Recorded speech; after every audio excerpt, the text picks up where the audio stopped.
VSൻ്റെ ഓഫീസിൽ എന്ത് കടലാസ് വന്നാലും അത് ആരെങ്കിലും മുക്കും. നമ്മൾ ആ പാർട്ടി ഓഫീസിൽ ചെന്ന് കൈവച്ചോടെയാണ് ദൗത്യം കൂട്ടുവീണതല്ലേ. ഇത് കഴിഞ്ഞേച്ചുമാണ് ഞാൻ 92 കെട്ടിടങ്ങൾ ഇടിച്ചിട്ടത്. എൻ്റെ അടുത്ത് ഒരു പോയിന്റിലും പറയുന്നില്ല ഈ ഹോട്ടൽ CPI ഓഫീസ് എന്ന് വിളിക്കപ്പെടുന്ന 5 നില ഹോട്ടലാണെന്ന് ഒരു വാക്കും എന്നോട് പറയുന്നില്ല. മമ്മൂട്ടിയുടെ ഒരു ഏലത്തോട്ടമുണ്ട് എന്ന് പറഞ്ഞ് ഞാൻ ഒരു ദിവസം പോയി നോക്കി.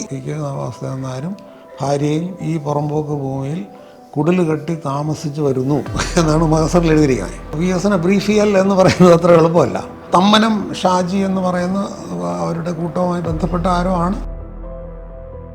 മുൻ മുഖ്യമന്ത്രി VS അച്യുതാനന്ദൻ്റെ ഓഫീസിലെ അഡീഷണൽ സെക്രട്ടറിയും മൂന്നാർ ദൗത്യത്തിലെ സ്പെഷ്യൽ ഓഫീസറുമായ സുരേഷ് കുമാറാണ് നമ്മളോടൊപ്പം. സാർ സ്വാഗതം. സാർ, ഈ ഒരു പുസ്തകം VSനൊപ്പം എൻ്റെ ദിനങ്ങൾ എന്ന രീതിയിൽ വരുന്നൊരു പുസ്തകം എത്രത്തോളം ചലഞ്ചിങ് ആണ് ഇത് എഴുതി തുടങ്ങാനാണെങ്കിലും എഴുതി തീർക്കാനാണെങ്കിലും? ഇത് യഥാർത്ഥത്തിൽ ഇതൊരു ഫാക്ച്വൽ നറേഷനാണ്. നടന്ന ഈ ഇൻസിഡൻസ് ഇങ്ങനെ കോർത്ത് എടുത്തിട്ട് അതിൽ കൂടെ VS എന്ന് പറയുന്ന വ്യക്തിയെ, ഞാൻ കണ്ട VSനെ ഒന്ന് ചിത്രീകരിക്കാനുള്ളൊരു എഫേർട്ടാണ്. അപ്പോൾ ഇത് ഞാൻ മൂന്നാറിൽ നിന്ന് വന്ന ഉടനെ തന്നെ ഇങ്ങനൊരു പുസ്തകം എഴുതണമെന്ന് ചില പബ്ലിഷേഴ്സ് എന്നെ സമീപിക്കുകയും ഞാനത് സമ്മതിക്കുകയും ആദ്യത്തെ 2-3 ചാപ്റ്റേഴ്സ് എഴുതി വയ്ക്കുകയും ചെയ്തു. അത് കഴിഞ്ഞേച്ചും ഇത് അങ്ങോട്ട് മുമ്പോട്ട് പോയില്ല. കാരണം ഞാൻ അപ്പോഴേക്കും ഒരു സ്കൂള് തുടങ്ങാൻ എൻ്റെ ഒരു പഴയ ആഗ്രഹമായിരുന്നു. അപ്പോൾ ഒരു സ്കൂള് തുടങ്ങി അതിൻ്റെ പ്രവർത്തനത്തിൽ പൂർണ്ണമായിട്ടും പങ്കെടുത്ത് അതുകൊണ്ട് ഞാൻ മറ്റൊരു കാര്യത്തിലും ഇടപെടാതെ മുമ്പോട്ട് പോകുമായിരുന്നു. അപ്പോൾ VS മരിച്ച സമയത്താണ് വീണ്ടും ആ പുസ്തകം ഒന്ന് കംപ്ലീറ്റ് ചെയ്യണം എന്ന് പറഞ്ഞു. അപ്പോൾ ഇതിൻ്റെ ഒരു ഔട്ട്ലൈനും ഇതിൻ്റെ ഡീറ്റെയിൽസും ഡേറ്റയൊക്കെ എൻ്റെ കയ്യിലുണ്ട്. എൻ്റെ പേഴ്സണൽ ഡയറി ഉണ്ട്, ഉണ്ട്. പിന്നെ ഞാൻ ബോധപൂർവ്വം തന്നെ ആ പീരീഡ് കവർ ചെയ്യുന്ന മാധ്യമങ്ങളുടെ കട്ടിങ് പബ്ലിക് ലൈബ്രറിയിൽ നിന്ന് എൻ്റെ ഒരു സുഹൃത്ത് പോയി കളക്ട് ചെയ്തു. സോ അത് ക്രൊണോളജിക്കൽ ഓർഡറിൽ ഉണ്ട്. പക്ഷേ മറ്റ് പേഴ്സണൽ ഡീറ്റെയിലിംഗ് എല്ലാം എൻ്റെ ഓർമ്മയിൽ നിന്നും എൻ്റെ രേഖകളിൽ നിന്നുമാണ്. ഇതിനകത്ത് ഒരുപാട് വിവാദങ്ങൾ ഉണ്ടാകുന്ന കാര്യങ്ങളുണ്ട്, കുറേ പ്രത്യാഘാതങ്ങൾ ഉണ്ടാകുമെന്ന് ഉറപ്പാണ്. അപ്പം ഇത് എഴുതുന്ന സമയത്ത് ഈ നിയമപരമായ പ്രശ്നങ്ങളെ പറ്റിയൊക്കെ ഒരു ബോധവും അല്ലെങ്കിൽ അതിനെപ്പറ്റിയൊരു ചിന്തയൊക്കെ ഉണ്ടായിരുന്നില്ലേ? എൻ്റെ ലക്ഷ്യം VS എന്ന് പറയുന്ന വ്യക്തിയെ ചിത്രീകരിക്കലാണ്. അപ്പോൾ VS ഒരു വാക്യൂമിലുള്ളൊരു വ്യക്തിയല്ല. VSൻ്റെ പശ്ചാത്തലത്തിൽ രാഷ്ട്രീയക്കാരുണ്ട്, മാധ്യമപ്രവർത്തകരുണ്ട്, ബ്യൂറോക്രാറ്റ്സ് ഉണ്ട്, കോടതികളുണ്ട്, ജഡ്ജിമാരുണ്ട്. അപ്പോൾ ഇവരെല്ലാം ഞാൻ കണ്ടില്ല എന്ന് നടിച്ചിട്ട് ഇത് എഴുതി പോകാൻ പറ്റത്തില്ല. So these people will of course be there back ഡ്രോപ്പിൽ എവിടെയെങ്കിലും. പിന്നെ ഞാനിത് VS തന്നെ എന്നോട് പറഞ്ഞത്, സുരേഷ് എല്ലാം തുറന്നെഴുതണം, നാട്ടുകാരറിയട്ടെ, അതാണ്. അപ്പോൾ ആ ഉദ്ദേശമേ ഉള്ളൂ. ഇതിനകത്ത് കോൺട്രവേഴ്സി വരും എന്നുള്ളൊരു കാര്യം കൊണ്ട് എന്നെ തടസ്സപ്പെടുത്തിയാൽ ഒന്ന് സത്യസന്ധമാകാൻ പറ്റത്തില്ല. നമ്മൾ ഡിപ്ലോമാറ്റിക്കായിട്ട് ഇങ്ങനൊരു കഥ പറയാൻ പറ്റത്തില്ല.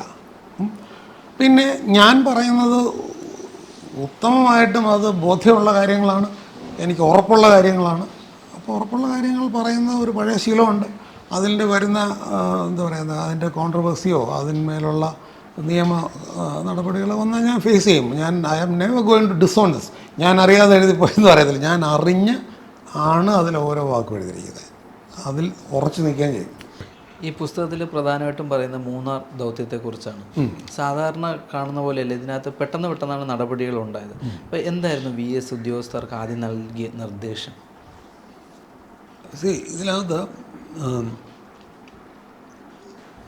ആ ഭാഗം ഞാൻ അതിനകത്ത് പറയുന്നില്ല. അതായത് ഒറിജിനലി മൂന്നാർ പരിസര പ്രദേശങ്ങളിലുള്ള എല്ലാ കയ്യേറ്റങ്ങളും ഒഴിപ്പിക്കണമെന്നും എല്ലാ അനധികൃത കെട്ടിടങ്ങളും നീക്കം ചെയ്യണം എന്നായിരുന്നു മന്ത്രിസഭയുടെ തീരുമാനം. അപ്പോൾ ആ തീരുമാനം വന്നപ്പോൾ എനിക്കറിയാം ഇത് വളരെ കുറച്ച് ദിവസമേ മുമ്പോട്ട് പോകുള്ളൂ. കേരളമാണ്. കാരണം എന്ന് വെച്ച് കഴിഞ്ഞാൽ ഞാൻ അതും പുസ്തകത്തിൽ വിവരിക്കുന്നുണ്ട്. നമ്മൾ സംസ്ഥാനം ഉണ്ടായ കാലം മുതൽ തന്നെ അതിനു മുൻപ് ഈ കയ്യേറ്റങ്ങൾ ഒഴിപ്പിക്കുക എന്ന് പറയുന്നത് ഒരു വകുപ്പിൻ്റെതല്ല. എനിക്ക് തോന്നുന്നത് ഒരു 75% അത് ചെയ്യേണ്ടത് റവന്യൂ ഡിപ്പാർട്ട്മെൻറ്റാണ്. റവന്യൂ പുറമ്പോക്കുകളിൽ ഉള്ള അതാണ് കൂടുതൽ കയ്യേറ്റങ്ങൾ ഒഴിപ്പിക്കുക. സോ ലാൻഡ് കൺസർവൻസി ആക്ട് അനുസരിച്ച് കളക്ടറും തഹസിൽദാരുടെയൊക്കെ ചുമതലയുണ്ട്.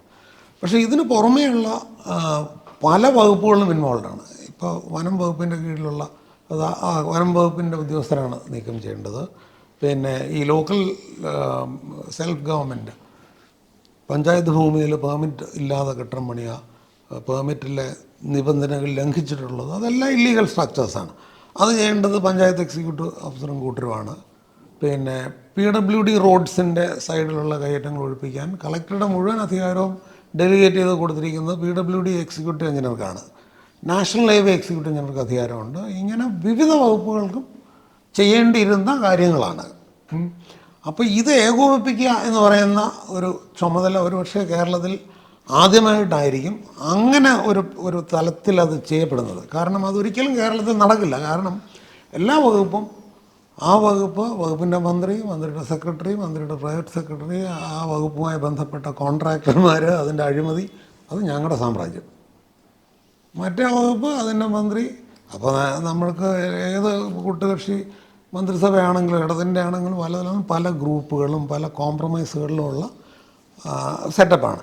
അപ്പോൾ ഇവർ ഏകോപിപ്പിച്ചത് ചെയ്യാന്ന് പറയുന്നത് ഒരു പരിധിക്കപ്പുറം മുമ്പോട്ട് പോകാൻ പോകണില്ല എന്ന് എനിക്ക് നന്നായിട്ട് അറിയാമായിരുന്നു.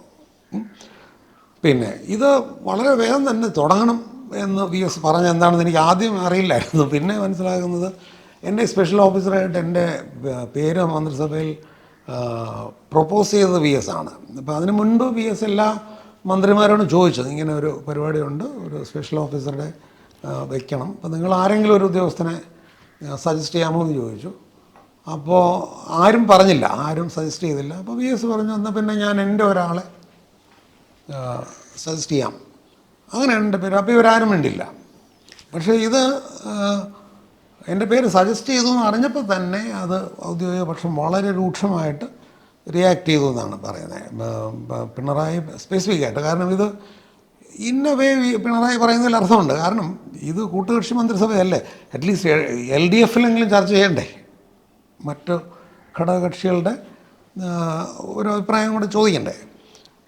അതിന് VSൻ്റെ ഇത് പറയുന്നത് വെച്ച് കഴിഞ്ഞാൽ, നോർമലി ഇത് CPIയുടെ നേതൃത്വത്തിലുള്ള റവന്യൂ ഡിപ്പാർട്ട്മെൻറ്റ് ചെയ്യേണ്ടിരുന്നതാണ്.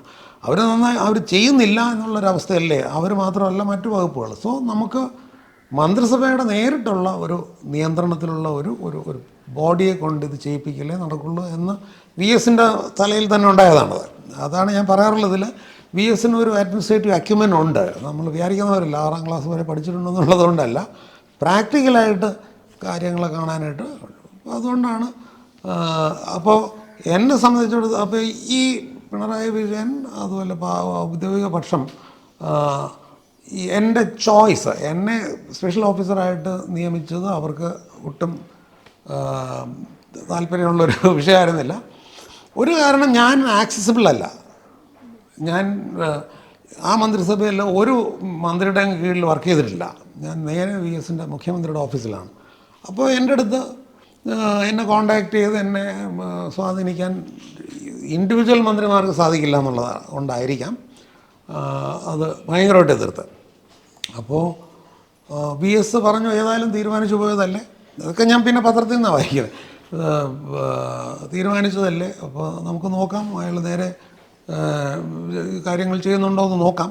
ഇല്ലെങ്കിൽ നല്ല പ്രോഗ്രസ് കാണുന്നില്ലെങ്കിൽ നമുക്ക് മാറ്റി വേറൊരാളെ വയ്ക്കാമല്ലോ എന്ന് പറഞ്ഞിട്ട്. എന്നിട്ടാണ് ഇപ്പുറത്തെ വശത്തൂടെ എൻ്റെ അടുത്ത് പറഞ്ഞ്, സുരേഷ് ചെന്ന് ഉടനെ തന്നെ തുടങ്ങണം എന്ന് പറയുന്നത്. 3-6 ഒരുപാട് കയ്യേറ്റങ്ങളുണ്ട്. അതിങ്ങനെ മാധ്യമങ്ങളിലാണല്ലോ റിപ്പോർട്ട് ചെയ്തത്.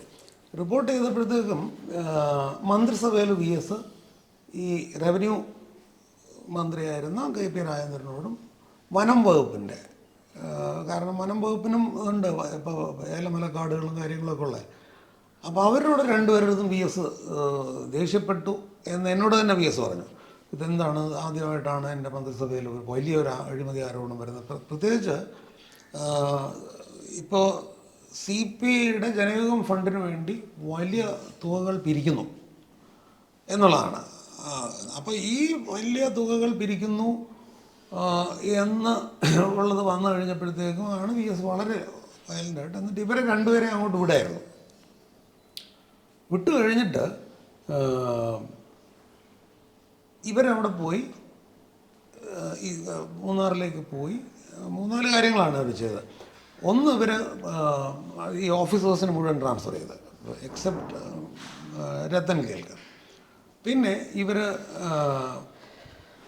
ഈ നിവേദിത പി ഹരനെ ഇതിൻ്റെ അവിടെയുള്ള കയ്യേറ്റങ്ങളുടെ കൂടുതൽ കാര്യങ്ങൾ അന്വേഷിക്കാൻ ചുമതലപ്പെടുത്തി എന്നൊരു തീരുമാനം പറഞ്ഞു.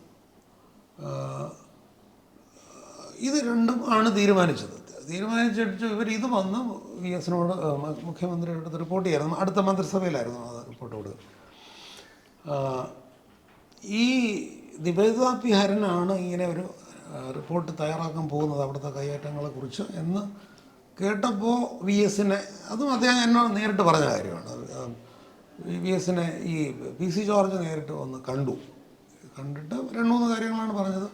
ഒന്ന്, ഇവർ രണ്ടുപേരും കൂടെ പോയപ്പോൾ അവിടെ ഉണ്ടായിരുന്ന ആൾക്കാർ കൊണ്ട് കാണിച്ച് ചില റിസോർട്ടുകളുണ്ട്, അതല്ലാത്ത ഇതുമുണ്ട് ഒരുപാട്. അപ്പോൾ വി എസ് തന്നെ വന്നാൽ ഞാൻ അതൊക്കെ കുറേ കാണിച്ചു തരാം, എൻ്റെ ആൾക്കാരുണ്ട് അവിടെ, അവർ പറഞ്ഞു തന്നതുണ്ട്. രണ്ടാമത്, ഈ നിവേദിത പി ഹരൻ്റെ റിപ്പോർട്ട് സൂക്ഷിക്കണം.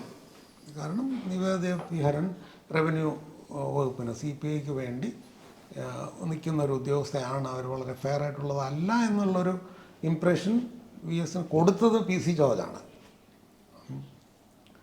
അപ്പോൾ ഇനിയിപ്പോൾ ഞാൻ പറഞ്ഞില്ലേ, അവിടെ ചെന്നപ്പോൾ എല്ലാവരുടെ കയ്യിലും റൂട്ട് മാപ്പുണ്ട്. അതെ, ഇന്ന കയറ്റങ്ങൾ ഒഴിപ്പിക്കണമെന്ന് പി സി ജോർജ് കൊടുത്തിട്ടുണ്ടാകാം. ഞാൻ അവിടെ പരിചയപ്പെടുന്ന എല്ലാ പത്രക്കാരും പറയും, സാറേ യഥാർത്ഥത്തിൽ ഒഴിപ്പിക്കേണ്ടത് തന്നെയാണ്, അവരുടെ റൂട്ട് മാപ്പ് വേറെ. അങ്ങനെയുണ്ട്. ഇനി നിവേദിത പി ഹരൻ തയ്യാറാക്കുന്നത് വേറൊരു റൂട്ട് മാപ്പല്ലേ, ഇന്നതാണ് ഒഴിപ്പിക്കേണ്ടത്. അതുകൊണ്ടായിരിക്കും വി എസ് എന്നോട് പറയുന്നത്, സുരേഷ് എന്നെ മൂന്നാറിൽ നിന്ന് തിരിക്കുന്ന വഴിക്ക് എന്നെ വിളിച്ചിട്ട് എന്നോട് പറയായിരുന്നു, ഇങ്ങനെ നിവേദിത പി ഹരൻ്റെ ഒരു റിപ്പോർട്ട് വരും 10 ദിവസത്തിനകത്ത്, അപ്പോൾ നിങ്ങൾ 3 പേരും കൂടെ ആ റിപ്പോർട്ടൊന്ന് പഠിക്കണം, വായിച്ചിട്ട് അതിന്മേൽ എന്ത് തീരുമാനം എടുക്കണമെന്ന് പറയണമെന്ന് പറഞ്ഞു. അപ്പോൾ അത് ഞാനിത് പറഞ്ഞിട്ടുണ്ട്, വി എസിൻ്റെ ഓഫീസിൽ എന്ത് കടലാസ് വന്നാലും അത് ആരെങ്കിലും മുക്കും. വി എസ് ഈ റിപ്പോർട്ട് കുറച്ച് നേരത്തെ തന്നെ അവിടെ വന്നിരുന്നതാണ്. അത് രാജേന്ദ്രൻ എന്ന് പറയുന്ന പ്രൈവറ്റ് സെക്രട്ടറിയുടെ കയ്യിൽ തന്നെയായിരുന്നു അത്. എന്തിനാണിത് പൂഴ്ത്തണതെന്നോ ഏത് പൂഴ്ത്തണ്ടെന്നോ ഒന്നും ഒരു വ്യക്തതയില്ല. ഏതായാലും വി എസ് അവിടെ കിടന്ന് വലിയ പ്രശ്നം ഉണ്ടാക്കിയിട്ടാണ് റിപ്പോർട്ട് പുറത്തു വരുന്നത്. അപ്പോൾ ഞാൻ അജിത്തിനെ അനിലിനെയും വിളിച്ചു വരുത്തി, ഞങ്ങൾ 3 പേരും കൂടെ ഇരുന്ന് ഗസ്റ്റ് ഹൗസിലിരുന്ന് നോക്കി. അപ്പോൾ ഞങ്ങളപ്പോഴേക്ക് ഈ വിഷയം കുറച്ചൊരു ധാരണയുണ്ട്. കാരണം ഇതിന് മുൻപ് ഒരു 6 മാസം മുൻപാണ് ഞങ്ങൾ വി എസിനെ അദ്ദേഹത്തിൻ്റെ പിറന്നാളിന് കാണാൻ പോയതും. ആ സമയത്ത് മൂന്നാറിലെ കയ്യേറ്റങ്ങളെ കുറിച്ചൊരു പിക്ചർ ഉണ്ടായിരുന്നു, അതിൻ്റെ ഒരു കാര്യങ്ങളാണ് തുടങ്ങിയത്. അപ്പോൾ ഞങ്ങൾക്ക് ഇമ്പൾസീവായിട്ട് അറിയാം, ഇപ്പോൾ അങ്ങനെ CPIയെ സംരക്ഷിക്കാൻ വേണ്ടി ഒരു റിപ്പോർട്ട് തയ്യാറാക്കിയാൽ അതിൽ എന്തെല്ലാം ഒളിച്ചു വയ്ക്കാൻ സാധ്യതയുണ്ടെന്ന്. ഇപ്പോൾ ഒരു ദിവസമല്ലേ കിട്ടുകയുള്ളൂ, ഇത് റിപ്പോർട്ട് 10-32 പേജുള്ളൂ. അപ്പോൾ ഞങ്ങൾ സൂക്ഷ്മമായിട്ട് നോക്കിയപ്പോൾ ഞങ്ങൾ വിചാരിച്ച കാര്യങ്ങളെല്ലാം ഉണ്ട്. അതായത് എല്ലാം ഒഴിവാക്കലുമുണ്ട്. മൂന്നാറിലെ ഏറ്റവും വലിയ ഭൂമി, സർക്കാർ ഭൂമി അനധികൃതമായി കൈവശം വെച്ചിരിക്കുന്നത് ടാറ്റയാണ്.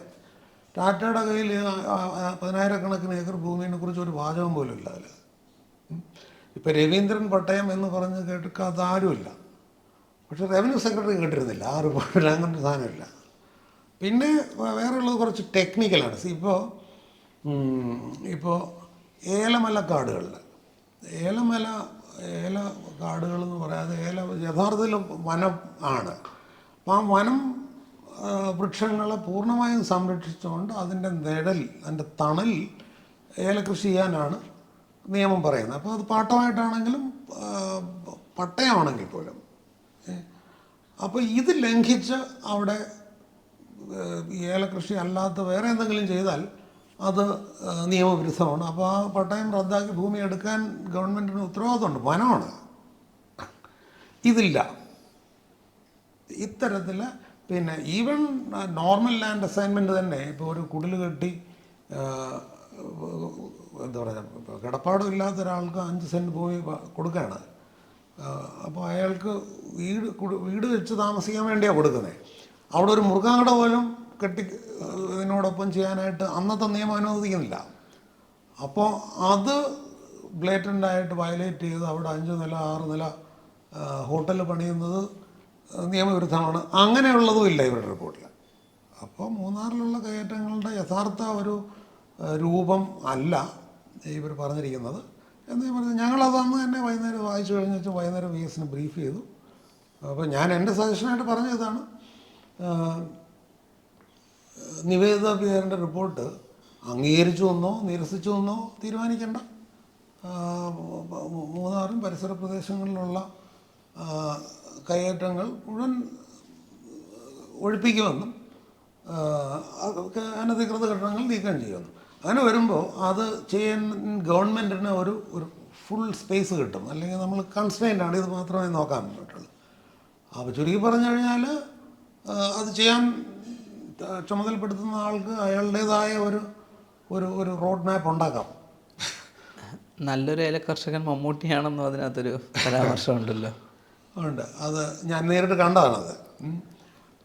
അത് ഈ പള്ളിവാസൽ ആ ഏരിയയിലാണ് ഏല കൃഷികൾ ഒരുപാട് വരുന്നത്.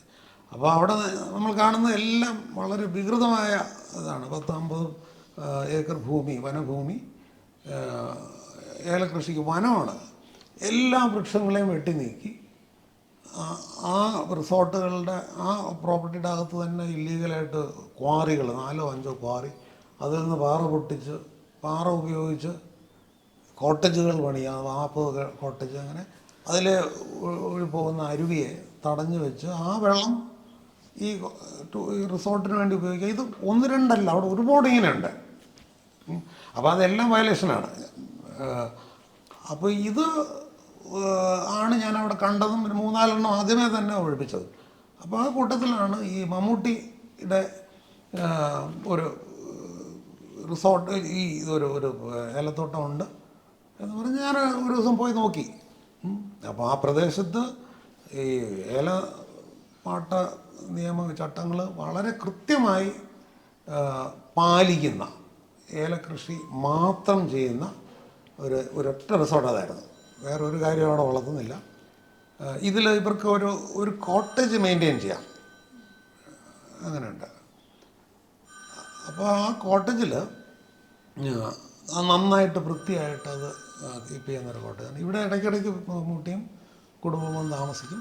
അപ്പോൾ അടുത്തുള്ള ഒരു പള്ളിയുണ്ട് തൊട്ടപ്പുറത്ത്, അവിടെ പോകാറുണ്ട്. നാട്ടുകാരൊക്കെ ഭയങ്കര വാമായിട്ടാണ് മമ്മൂട്ടിയുടെ വരവ് പറയുന്നത്.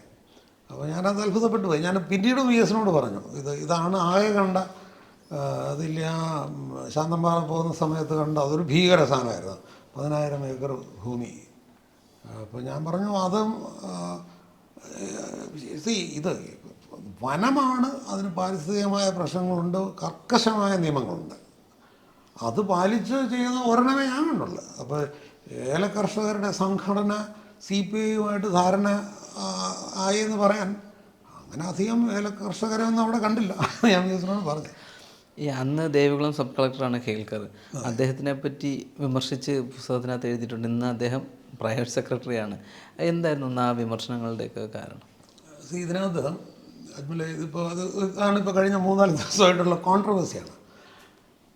രത്തൻ കേൽക്കർ വളരെ ജൂനിയറായ ഒരു ഉദ്യോഗസ്ഥൻ, അന്ന് അവിടുത്തെ ലോക്കൽ സബ് കളക്ടറാണ്. പിന്നെ പുള്ളി അതിനുശേഷം ഇലക്ഷൻ CEO ആകുമെന്നോ പിന്നെ അതിനുശേഷം മുഖ്യമന്ത്രിയുടെ സെക്രട്ടറി ആകുമെന്നോ ഒന്നും ഒരു ധാരണയില്ലല്ലോ. ഞാൻ അന്ന് കാണുന്ന കാര്യങ്ങൾ അതുപോലെ നോക്കുകയാണ്. അപ്പോൾ ഞാനത് വളരെ കർക്കശമായിട്ട് വളരെ സൂക്ഷ്മമായിട്ട് തന്നെ നോക്കേണ്ട കാര്യമുണ്ട്. കാരണം ഞാൻ വർക്ക് ചെയ്യുന്നത് റവന്യൂ ഡിപ്പാർട്ട്മെൻറ്റിൻ്റെ അകത്താണ്. അവർ ചെയ്ത കാര്യങ്ങൾ മതിയാകാത്തത് കൊണ്ടാണ് എന്നെ ആ ചുമതല ഉൾപ്പെടെ നോക്കുന്നത്, അല്ലേ?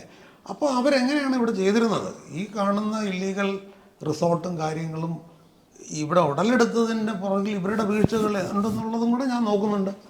അപ്പം അങ്ങനെ ഞാൻ നോക്കിയപ്പോഴാണ് ഇതിനകത്ത് വളരെയധികം റിസോർട്ടുകൾ ബന്ധപ്പെട്ട ഫയലുകൾ ഞാൻ നോക്കി. ആ ഫയലുകളിൽ തീർച്ചയായിട്ടും ഈ റിസോർട്ടിനെ എന്താ പറയുക, അവർക്ക് അനുകൂലമായ നിലപാടുകൾ എടുക്കുന്ന ഒരു ട്രെൻഡ് നമുക്ക് കാണാൻ പറ്റും. ഇപ്പം ഞാനത് ഒരു ഇതെടുത്താൽ പള്ളിവാസൽ തന്നെ ആണെന്ന് തോന്നുന്നു, ഒരു വലിയ റിസോർട്ട്. അപ്പോൾ അതിനകത്ത് ഞാൻ നേരത്തെ പറഞ്ഞത് തന്നെയാണ്, വനവൃക്ഷങ്ങളെ മുഴുവൻ വെട്ടി നീക്കിയിട്ടുണ്ട്. അതിൻ്റെ ഫയലുകൾ പരിശോധിക്കുമ്പോൾ എനിക്ക് കിട്ടുന്ന പിക്ചറാണ്. ഈ ഫയലുകൾ നോക്കിക്കൊണ്ടിരിക്കുന്ന ദിവസമാണ് അവർ നാഷണൽ ഹൈവേക്കാർ പോയി മറ്റേതിൻ്റെ സ്ലാബ് തോണ്ടത്.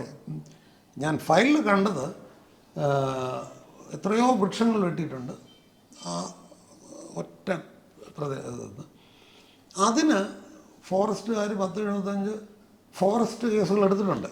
അപ്പോൾ ഈ ഫോറസ്റ്റ് കേസ് എടുക്കുന്നതിൽ എന്താ കാര്യം? അത് ഡിറ്റർ ചെയ്യുന്നില്ലല്ലോ. അജ്മൽ 10 വനം മുറിച്ചപ്പോൾ കേസെടുത്തത് അകത്ത് പോയിരുന്നെങ്കിൽ 11ാമത്തെ വെട്ടില്ലല്ലോ. സോ ഈ കേസെടുപ്പ് ഒരു ചടങ്ങാണ്. അതുപോലെ ഇതുമായി ഇപ്പോൾ ലോറി അതിനകത്ത് 4 ഇല്ലീഗൽ ക്വാറിയുണ്ട്. ഈ 4 ഇല്ലീഗൽ ക്വാറിയും കൂടെ ഒരുമിച്ച് വരുന്നതല്ലല്ലോ. ഒരെണ്ണം വന്നു, അതിന്മേൽ കേസെടുത്തതും എടുത്തോ, അത് സ്റ്റോപ്പ് ചെയ്യാൻ പറ്റിയില്ല, പിന്നെയും ഇത് നടക്കുന്നു. അതിനകത്തൂടെ ഒരു അരുവി എന്ന് പറയാൻ പറ്റില്ല, വലിയ ഒരു അരുവിയാണത്, ഒരു വലിയ തോടാണ്. 150-200 മീറ്ററോളം നീളമുള്ള ഒരു ഡാം കൊണ്ട് അതിനെ കെട്ടി അടയ്ക്കണമെങ്കിൽ it is a massive structure. അത് ഇപ്പോൾ എന്താ പറയുക, സബ് ഡിവിഷണൽ മജിസ്ട്രേറ്റായിട്ട് ഞാൻ വർക്ക് ചെയ്തിട്ടുണ്ട്. എൻ്റെ അത് സബ് ഡിവിഷണൽ മജിസ്ട്രേറ്റിൽ 133 ക്രിമിനൽ കേസെടുക്കാം. ആ കേസെടുത്തിട്ടുണ്ട്. അപ്പോൾ ഞാനും എടുത്തിട്ടുണ്ട് ആ കേസുകൾ. ഞാൻ തിരുവല്ലയിലായിരുന്നു. പക്ഷെ അത് കേസെടുത്ത് നോട്ടീസ് കൊടുക്കുന്നു, എഴുതുന്നു, അപ്പുറത്ത് കേട്ട് പൂർണ്ണമാകുന്നു, ഡാം പൂർണ്ണമായും കഴിയുന്നു. ഇതിനെ വെള്ളം താഴെ ഡൗൺ സ്ട്രീം താമസിക്കുന്ന സാധാരണക്കാർക്ക് കിട്ടുന്നില്ല. അത് ഡൈവേർട്ട് ചെയ്ത് റിസോർട്ടുകളിൽ പോകുന്നു. ഇതിൻ്റെ ഫയലുകൾ പരിശോധിച്ചപ്പോൾ ഇത് വളരെ കോൺഷ്യസ് ആയിട്ട് ഈ പർട്ടിക്കുലർ എൻക്രോച്ചറെ സഹായിക്കാൻ വേണ്ടിയിട്ടുള്ള വിവിധ വകുപ്പുകളുടെ ഒരു എഫേർട്ട് ഇതിൽ കാണാം. പർട്ടിക്കുലർലി സബ് കളക്ടർ ഈ ഡാമിൻ്റെ കാര്യം, സബ് ഡിവിഷൻ കാര്യം, അത് എൻ്റെ ഇമ്പ്രഷനാണ്. അത് I am willing to defend that. ഈ ഫയലുകളൊക്കെ ഇപ്പോഴും ഉണ്ടല്ലോ, അതൊരു വശത്ത്. അപ്പോൾ അങ്ങനെ ഞാനപ്പോൾ ഒരല്പം എന്താ പറയുക സംശയത്തോടെയാണ് ഇവരെയൊക്കെ നോക്കുന്നത്. വേറൊരു വലിയ റിസോർട്ടിൻ്റെ കാര്യത്തിൽ അത് BS എന്നോട് പറഞ്ഞാണ്, BS പോയി കണ്ടതാണ്, അനദർ ബിഗ് വൺ. അപ്പോൾ അത് ഞാൻ അവിടെ ചെല്ലുമ്പോൾ പറയുന്നതെന്ന് വെച്ച് കഴിഞ്ഞാൽ ആ പർട്ടിക്കുലർ റിസോർട്ടിൻ്റെ കാര്യത്തിൽ പട്ടയം റദ്ദാക്കിയ അത് നേരത്തെ തന്നെ ചെയ്തിരുന്നു. അതിന്മേലൊരു അപ്പീൽ ഇവിടെ നിവേദിത PR ഗവൺമെൻറ്റിൽ പെൻഡിങ് ആണ്. ഇതാണ് എനിക്ക് കിട്ടുന്നത്. അപ്പോൾ ഇനി നിവേദിത ഒരു തീരുമാനം എടുത്ത് ഫയൽ വരുന്നവരെയും ഇത് സ്റ്റക്കാണല്ലോ. എന്നാലും BS പോയി കണ്ട ഒരു വലിയ റിസോർട്ടിൻ്റെ കാര്യം ആയതുകൊണ്ട് ഇതിൻ്റെ റിലേറ്റഡ് ഫയൽസ്, എല്ലാ ഫയലും തിരുവനന്തപുരത്ത് കൊണ്ടുപോയിട്ടില്ലല്ലോ അപ്പീലിനെ. അപ്പോൾ അതിൻ്റെ റിലേറ്റഡ് ഫയൽസൊക്കെ താഴെ കാണണം. ഈ വിഷയവുമായി ബന്ധപ്പെട്ട് വില്ലേജ് ഓഫീസിൽ ഫയലുണ്ട്, താലൂക്ക് ഓഫീസിലെ ഫയലുണ്ട്, RDOയുടെ ഓഫീസിലെ ഫയലുണ്ട്. അപ്പോൾ ഇതൊക്കെ കാണണം, ചോദിക്കണം എന്ന് പറയുമ്പോൾ ഇല്ല സാറേ അത് കിട്ടിയില്ല, കണ്ടില്ല. രത്തൻ കേൾക്കാതെ തന്നെയാണ് പറയുന്നത്. ആ പറച്ചിൽ സത്യസന്ധമായിട്ടല്ല എന്ന് എനിക്ക് തോന്നിയിട്ട് ഞാൻ തന്നെ അവരുടെ ഓഫീസ് 2-3 പ്രാവശ്യം പ്രാക്ടിക്കലി റെയ്ഡ് ചെയ്താണ് അതിൽ പല ഫയലുകളും അവിടെ നിന്ന് എടുക്കുന്നത്. അപ്പോൾ എന്നെക്കാളും വളരെ ജൂനിയറായ ഒരു ഉദ്യോഗസ്ഥൻ്റെ പ്രവൃത്തികൾക്ക് എൻ്റെ ഒരു വിലയിരുത്തലില്ല. ഞാൻ അവരുടെ CR എഴുതേണ്ടതല്ലേ. ആ കെട്ടിടം പൊളിക്കുന്നതും CBIയുടെ കെട്ടിടം പൊളിക്കുന്നതും. അപ്പോൾ ഇങ്ങനെയുള്ള ഒരു ഞാൻ എന്താ പറയുക അല്പം സംശയത്തോടെ നോക്കിയിരുന്ന ഈ വ്യക്തി. പിന്നെ വേറെ ഇതുണ്ട്. ഇപ്പോൾ മനോരമയിൽ വന്ന ഒരു വാർത്തയിൽ ഈ എന്താ പറയുന്നത്, അത് ഞാൻ പുസ്തകത്തിൽ പറഞ്ഞിട്ടുണ്ട്. ഈ റിസോർട്ട് മാഫിയയുടെ തലവന്മാരായ വലിയ വൻപന്മാർ രാത്രി കാലങ്ങളിൽ സബ് കളക്ടറുടെ വീട്ടിൽ സമ്മേളിക്കുന്നു എന്ന് IB റിപ്പോർട്ടുണ്ട് എന്ന് മനോരമ റിപ്പോർട്ട് ചെയ്യണം. സോ ഞാൻ ആ മനുഷ്യൻ്റെ പ്രവൃത്തികൾ സംശയത്തോടെ അല്ലാതെ എങ്ങനെയാണ് നോക്കുന്നത്? അതിനേക്കാളും പ്രധാനം ഈ മനുഷ്യനെ എന്തുകൊണ്ട് മാറ്റിയില്ല? കളക്ടർ തൊട്ട് വില്ലേജ് ഓഫീസർ വരെയുള്ളവരെ ഇടുക്കി ജില്ലയിൽ നിന്ന് മാറ്റി.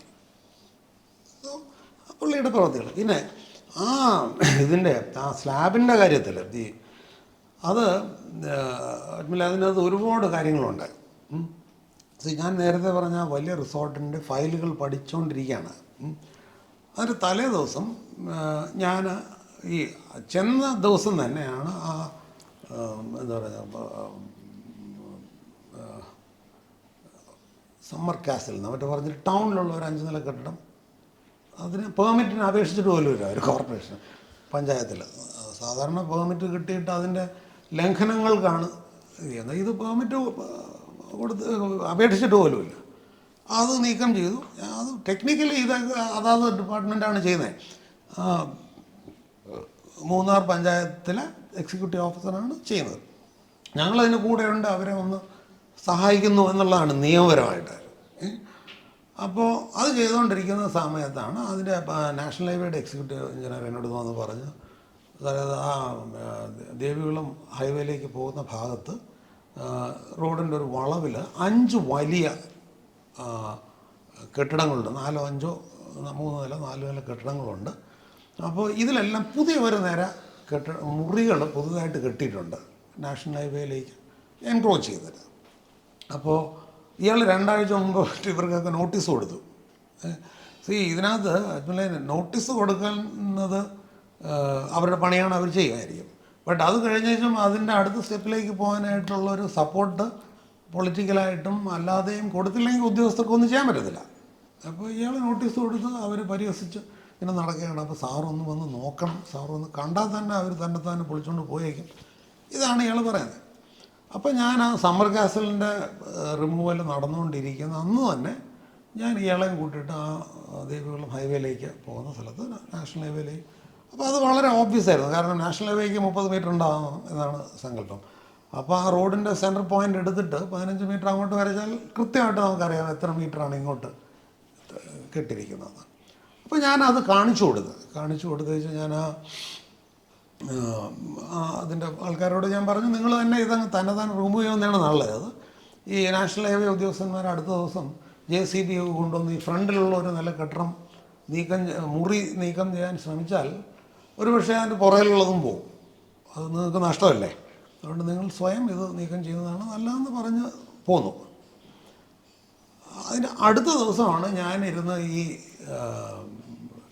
ഏലമലക്കാടുകളുടെ ഞാൻ പറഞ്ഞ വലിയ റിസോർട്ട് മാത്രമല്ല അതുപോലെ 7 എണ്ണമുണ്ട്.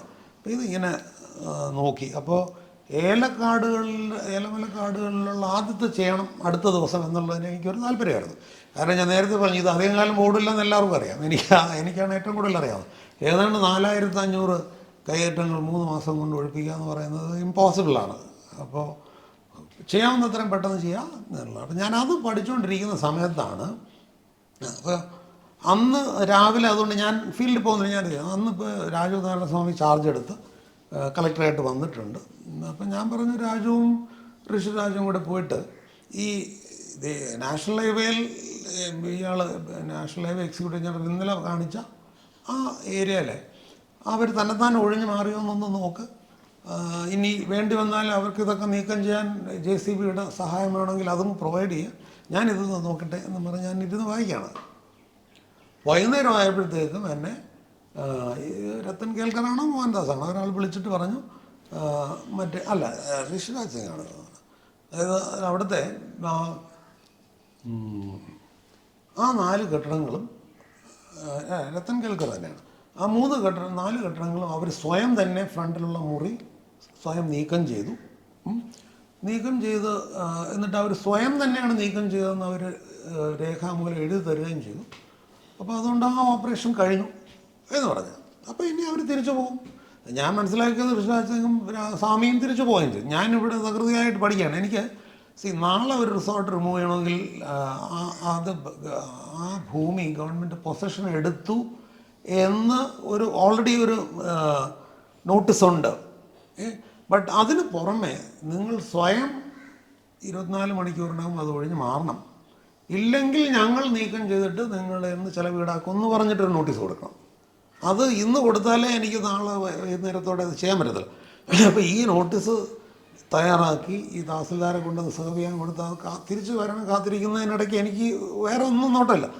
അപ്പോഴാണ് വൈകുന്നേരം ആയപ്പോൾ എന്നെ വിളിച്ചിട്ട് അത് വ്യക്തമായിട്ടും രത്തൻ കേൽക്കർ തന്നെയാണ് എന്നാണ് തോന്നുന്നത് എന്നോട് പറഞ്ഞത്, സാർ ഇവിടെ ഒരു നാഷണൽ ഹൈവേയിലേക്ക് തള്ളി നിന്നിരുന്ന ഒരു സ്ലാബ്, ആ സ്ലാബ് തള്ളി നിൽക്കുകയായിരുന്നു. അവർക്കും 2 ആഴ്ച മുമ്പ് ഇത് നാഷണൽ ഹൈവേ എക്സിക്യൂട്ടീവ് എഞ്ചിനീയർ തന്നെ നോട്ടീസ് കൊടുത്തിരുന്നതാണ്. അതുകൊണ്ടായിരിക്കാം ഇന്ന് അവരത് നീക്കം ചെയ്യുന്നുണ്ട്. പക്ഷെ കുറച്ച് ആൾക്കാരൊക്കെ കൂടി മുദ്രാവാക്യം വിളിക്കുന്നുണ്ട്. അപ്പം ഞാൻ പറഞ്ഞു എന്തായാലും നോട്ടീസ് കൊടുത്തിട്ട് ഒരു സ്ലാബ് നീക്കിയതല്ലേ, അതിനിപ്പോൾ ഞാൻ അങ്ങോട്ട് വരേണ്ട കാര്യം എന്താ, അതുകൊണ്ട് അത് നല്ല കാര്യം എന്ന് പറഞ്ഞ് ഞാൻ വിട്ടു. എൻ്റെ അടുത്ത് ഒരു പോയിന്റിലും പറയുന്നില്ല ഈ ഹോട്ടൽ, ഈ സ്ലാബ് എന്ന് പറയുന്ന സാധനം എന്താ പറയുക CPI ഓഫീസ് എന്ന് വിളിക്കപ്പെടുന്ന 5 നില ഹോട്ടലാണെന്ന് ഒരു വാക്കും എന്നോട് പറയുന്നില്ല. ഇനി നമ്മൾ ആ കെട്ടിടത്തിൻ്റെ കാര്യത്തിലേക്ക് വന്നാൽ ഒരുപാട് കഥകളുള്ളതാണ്. ഞാൻ പിന്നീട് അതിൻ്റെ ഫയലുകൾ നോക്കി വരുമ്പോഴേക്കുമാണ് അതിന് ഉള്ള പട്ടയം എന്ന് പറയുന്നത് പി കെ വാസുദേവൻ നായരുടെ പേരിലാണ്. പി കെ വാസുദേവൻ നായരും ഭാര്യയും ഈ പുറമ്പോക്ക് ഭൂമിയിൽ കുടിൽ കെട്ടി താമസിച്ച് വരുന്നു എന്നാണ് മഹസറിൽ എഴുതിയിരിക്കുന്നത്. അന്ന് അദ്ദേഹം മുഖ്യമന്ത്രിയാണ്, ക്ലിഫ് ഹൗസിൽ താമസിക്കുകയാണ്. അപ്പോൾ ഏതോ ഉദ്യോഗസ്ഥൻ അങ്ങനെ ഒരു മഹസർ എഴുതിയതിൻ്റെ ഒരു വൃത്തികേടം ആലോചിക്കണം. വളരെ അറിയപ്പെടുന്ന സീനിയർ ഒരു നേതാവല്ലേ ഇദ്ദേഹം. പിന്നെ ഇനി പട്ടയം കിട്ടിയത് പി കെ വാസുദേവൻ നായർക്കാണെന്ന് തന്നെ വെച്ചോ. ഉണ്ടെങ്കിൽ അവിടെ ഒരു വീട് വെച്ച് താമസിക്കാമെന്നുള്ള, അല്ലാതെ അവിടെ ഒരു 5 നില കെട്ടിടം പണിഞ്ഞത് ഹോട്ടൽ ആണെന്ന് ആയിട്ട് റൺ ചെയ്യുന്നത് പൂർണ്ണമായും ഇല്ലീഗലാണ്. ഇന്നും ആ ഹോട്ടൽ അവിടെ ഉണ്ട്. ഇന്ന് അവിടെ പോയാൽ 6000 രൂപ 8000 രൂപയാണ് ഡെയിലി റൂം റെൻറ്റ്. അപ്പോൾ ഇത് ഈ പട്ടയം ഇങ്ങനെ നോക്കിയാൽ ആ കെട്ടിടം പൂർണ്ണമായിട്ടും വിളിക്കേണ്ടതാണ്. ഞാനാണ് ഇത് മുഴുവൻ അറിഞ്ഞിരുന്നെങ്കിൽ ഞാൻ would go for the entire thing. അല്ലാതെ ഇങ്ങോട്ട് നാഷണൽ ഹൈവേയിലേക്ക് മാറി നിൽക്കുന്ന സ്ലാബ് മാത്രം തുടർന്ന് എങ്ങനെ? ഞാൻ അവിടെ ചെയ്ത എല്ലാ എൻക്രോച്ച്മെൻറ്റും പൂർണ്ണമായിട്ടാണ് ചെയ്തത്. അപ്പോൾ ഇത് അവർ ഇത്രയും മാത്രം ചെയ്തു, എന്നിട്ട് ഞാൻ അവിടെ ചെല്ലണം, അതായിരുന്നു ആവശ്യം, അവരുടെ ലക്ഷ്യം. അപ്പം അപ്പോൾ എനിക്ക് പിന്നീടാണ് അത് ഇത് കഴിഞ്ഞ ഈ സമയം ഇത് കഴിഞ്ഞിട്ടാണെന്ന് തോന്നുന്നത് ഇത് എല്ലാ ഈ രവീന്ദ്രൻ പട്ടയങ്ങളുടെ മുഴുവൻ ലാൻഡ് അസൈൻമെൻറ്റ് ഫയൽ ആ DYSPയുടെ അടുത്ത് നിന്ന് ഞാൻ എടുത്ത് നോക്കിയപ്പോഴാണ് ഇത് പൂർണ്ണമായിട്ടും വേണ്ടത്. പക്ഷേ ഇവർ ഈ സ്ലാബിൽ തോണ്ടിയപ്പോൾ തന്നെ ഇത് വലിയ പ്രശ്നമായി പൊളിറ്റിക്കലി. ഇതിനകത്ത് അവിടെ എനിക്ക് പത്രം വായിക്കാനോ ടി വിയിലൊന്നും നടക്കണമെന്നോ നോക്കാൻ എനിക്കറിയത്തില്ല. ഞാൻ രാവിലെ തൊട്ട് ഫീൽഡിലാണ്, അല്ലെങ്കിൽ റൂമിനകത്ത് ഫയലിലാണ്. അപ്പോൾ പൊളിറ്റിക്കൽ ഇക്വേഷൻസ് നടക്കണമെന്ന് നോക്കിയാൽ ഈ പണി നടക്കത്തില്ല. അപ്പോൾ അങ്ങനെയാണ് ഈ ഇത് വരുന്നത്. അപ്പോൾ CPI എൻ്റെ അടുത്ത് ഇന്നും പലരും ചോദിച്ചു. ഇതുവരെ ഈ ബുക്കിലാണ് അത് ഞാൻ റിവീൽ ചെയ്യുന്നത്. യഥാർത്ഥത്തിൽ CPIയുടെ ഓഫീസിലെന്ന് പറയുന്ന കഥ ഇത്രയേ ഉള്ളത്. പലരും ഇന്നലെയും ബുക്ക് റിലീസ് ചെയ്യുന്ന സമയത്ത് എൻ്റെ അടുത്ത് സുഹൃത്ത് പലരും നിങ്ങൾ ആ പാർട്ടി ഓഫീസിൽ ചെന്ന് കൈവച്ചോടെയാണ് ദൗത്യം പൂട്ട് വീണതല്ലേ, നിർത്തിയതല്ലേ? യഥാർത്ഥത്തിൽ അങ്ങനെയല്ലേ. ഇത് 2ാം ദിവസം മറ്റാണ് ചെയ്തത്. ആക്ച്വലി 1ാമത്തത് ഫീൽഡ് ഡേ ആണ്, 2ാം ദിവസമാണ്. ഇത് കഴിഞ്ഞാണ് ഞാൻ 92 കെട്ടിടങ്ങൾ ഇടിച്ചിട്ടത്. 17,000 ഏക്കർ ഗവൺമെൻറ് ഭൂമി റിട്രീവ് ചെയ്തത്. പക്ഷെ നാരേറ്റീവ് തലതിരിഞ്ഞാണ്. പക്ഷെ ഞാനത് ഇതിൽ പറയുന്നു, എനിക്ക് പറയാതിരിക്കുന്ന കാര്യമില്ല. അന്ന് ഞാനൊരു ഗവൺമെൻറ് ഉദ്യോഗസ്ഥനല്ലേ. എനിക്ക് ഗവൺമെൻറ്റിൻ്റെ നടപടികളും നയങ്ങളും പബ്ലിക്കിനോട് പറയുന്നതിൻ്റെ നിയന്ത്രണങ്ങളുണ്ട്. ഇപ്പം ഞാൻ ബ്യൂറോക്രാറ്റിൽ എനിക്ക് പറയേണ്ടതുകൊണ്ട് ആണ് അത് പറയുന്നത്. അപ്പോൾ ഇവിടെയൊക്കെ ഞാൻ പറഞ്ഞു വരുന്ന ഇപ്പോൾ രത്തൻ കേൽക്കറുടെ ഒരു കോൺട്രവേഴ്സി ആയിട്ട് ഇങ്ങനെ വരുന്നു. ഞാൻ രത്തൻ കേൽക്കർ എന്താ പറയുന്നത്, ഇലക്ഷൻ ചീഫ് എക്സിക്യൂട്ടീവ് ഇലക്ട്രൽ ഓഫീസറായിട്ട് വർക്ക് ചെയ്തില്ല, പാകപ്പിഴകൾ പറയുന്നിട്ടില്ല. മുഖ്യമന്ത്രിയുടെ ഓഫീസ് വന്നതിനെക്കുറിച്ച് എനിക്കറിയത്തില്ല. സബ് കളക്ടറായിട്ട് അവിടെ ഉണ്ടായിരുന്നപ്പോഴുള്ള വേറെയും ഡെലിബറേറ്റായിട്ട് ഈ ദൗത്യത്തെ അട്ടിമറിക്കാനായിട്ടുള്ള ഒരുപാട് കാര്യങ്ങൾ ചെയ്തു ആ സമയത്ത്. ഉദാഹരണം പറഞ്ഞു കഴിഞ്ഞാൽ ഈ 2 ടാസ്ക് ഫോഴ്സുകളും ടെക്നിക്കലി അവിടെ ഉണ്ട്, but they are not under my command. ഞാൻ പറയുന്നതാണ് അവർ ചെയ്യുന്നത്. പക്ഷേ രഹസ്യമായിട്ട് ചില കാര്യങ്ങൾ വേറെ നടക്കുന്നു. അതിലൊന്നാണ് ഈ സ്ലാബ് പോയി തോണ്ടിയത്. വേറൊരെണ്ണം അതിനേക്കാളും ഗുരുതരമാണ്. ഇവരെന്താ ചെയ്യണമെന്ന് വെച്ച് കഴിഞ്ഞാൽ ഈ ചെറിയ കോളനികളിലും വളരെ ദാരിദ്ര്യമുള്ള ആൾക്കാരുടെയും പെട്ടിക്കടകളിലും ഒക്കെ കൊണ്ടുപോയി നോട്ടീസ് കൊടുക്കും, നിങ്ങളുടെ രേഖകളും കാര്യങ്ങളും ഇങ്ങോട്ട് കാണിക്കണം. അപ്പോൾ ഇവർ ഈ പാവങ്ങൾ പേടിക്കും. യഥാർത്ഥത്തിൽ ഇതിൻ്റെ തുടക്കത്തിൽ തൊട്ടേ വ്യക്തമായ ഗവൺമെൻറ്റിൻ്റെ സ്റ്റാൻഡാണ്, ഇത് നമ്മൾ ചെറിയ കുടിലുകളോ ചെറിയ പെട്ടിക്കടകളോ ഒഴിപ്പിക്കില്ല. ഏറ്റവും വൻപന്മാരിൽ തുടക്കം. അതാണ് ഞാൻ 5 നിലയിൽ തുടങ്ങിയത്. ഞാൻ MLA രാജേന്ദ്രനോട് പറയുകയും ചെയ്തു, അത് കഴിഞ്ഞ് 4 നിലയാവും, പിന്നെ 3 നിലയാവും. 2 നിലയും കഴിഞ്ഞിട്ടല്ലേ നിങ്ങളുടെ ഒറ്റ നിലയിൽ എത്തുള്ളൂ. BSനെ ചിരിപ്പിച്ച സംഭവമാണ് അതായത് ഭീഷണിയായിട്ട് അവർ കൂട്ടത്തോടെ വന്നതായിരുന്നു അന്ന് ആ സംഭവം.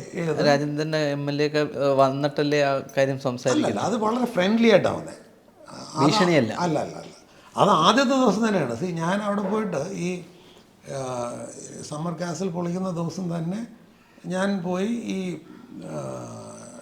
നാഷണൽ ഹൈവേയിൽ ആ 5 ഘട്ടങ്ങൾ കണ്ടെന്ന് പറഞ്ഞില്ലേ, അന്ന് വൈകുന്നേരം ഞാൻ ഗസ്റ്റ് ഹൗസിൽ ഇരിക്കുമ്പോഴാണ് ഒരു 6 മണിയോടെ ഈ രാജേന്ദ്രൻ്റെ നേതൃത്വത്തിൽ ഒരു 8-10 ആൾക്കാരുണ്ട്, അതിൽ 4 പേര് ഈ ആ റിസോർട്ടുകളുടെ ആൾക്കാരാണ്. അപ്പം ഞാനത് തീർത്ത് പറഞ്ഞത്, ഞാൻ പറഞ്ഞു ഇത് ഞാനൊക്കെ വരണതിന് എത്രയോ ദിവസം മുൻപാണ് നോട്ടീസ് നാഷണൽ ഹൈവേക്കാർ ഇവർക്ക് തന്നത്. ഞാൻ എന്നിട്ട് വളരെ ദയാപൂർവ്വം ഇന്ന് അവിടെ വന്ന് നിങ്ങളോട് നേരിട്ട് പറയായിരുന്നു, നിങ്ങൾ ഇത് സ്വയം ഒഴിഞ്ഞു മാറ്റുന്നതാണ് നല്ലത്. നാഷണൽ ഹൈവേക്കാരത് കുറച്ച് റഫായിട്ട് അത് റിമൂവ് ചെയ്ത് കുറേ മുറി പോകുന്നത്. ഇതിൽ നിങ്ങൾ MLA-യോടല്ല, ഞാൻ ഇവരോടാണ് പറയുന്നത്. നിങ്ങളൊരു കാര്യം മനസ്സിലാക്കേണ്ടത്, ഈ നാഷണൽ ഹൈവേയിലേക്കുള്ള എൻക്രോച്ച്മെൻറ്റ് ഒഴിപ്പിക്കുന്ന കാര്യത്തിൽ വളരെ വിപുലമായ അധികാരമാണ് നാഷണൽ ഹൈവേ എക്സിക്യൂട്ടീവ് എഞ്ചിനീയർക്കും അധികാരികൾക്കും ഉള്ളത്. കാരണം ദേശീയപാതയിലുള്ള ഒരു എൻക്രോച്ച്മെൻറ്റ് അപകടങ്ങൾ വിളിച്ചു വരുത്തും. അതുകൊണ്ട് നോട്ടീസ് പോലും കൊടുക്കേണ്ട, സമ്മറിയായിട്ട് ഫിറ്റ് ചെയ്യാം. അപ്പോൾ അതുവരെ ഈ മനുഷ്യനത് ചെയ്യാത്തത് അങ്ങേരുടെ ഔദാര്യമാണ്.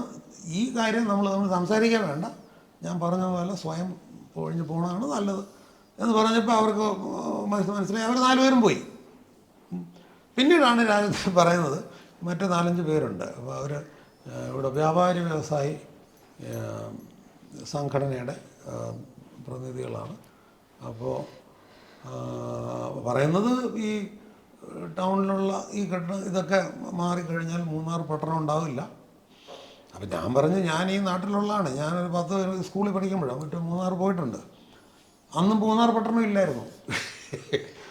മൂന്നാർ പട്ടണം എന്നൊരു സാധനം ഇല്ലായിരുന്നു. ഒന്നാമത്തെ കാര്യം ഈ തേയിലയുടെ ഒരു ആ കേന്ദ്രം ടാറ്റയുടെ കയ്യിൽ വരുന്നതിന് മുൻപ് ഈ തേയില കളക്ട് ചെയ്ത് ഇതിൻ്റെ ഹെഡ്ക്വാർട്ടേഴ്സ് ദേവികുളമായിരുന്നു. ടാറ്റയുടെ കയ്യിൽ ഇതിൻ്റെ ഉടമസ്ഥത അല്ലെങ്കിൽ കൈവശം വന്നു കഴിഞ്ഞിട്ടാണ് അത് മൂന്നാറിലേക്ക് ഷിഫ്റ്റ് ചെയ്യണം. അപ്പോൾ മൂന്നാറിൽ അങ്ങനെയാണ് വരുന്നത്. അപ്പോൾ ഈ മൂന്നാറെന്ന് പറഞ്ഞാൽ ഞാൻ സ്കൂളിൽ പഠിച്ച സമയത്ത് പോയി കണ്ടപ്പോൾ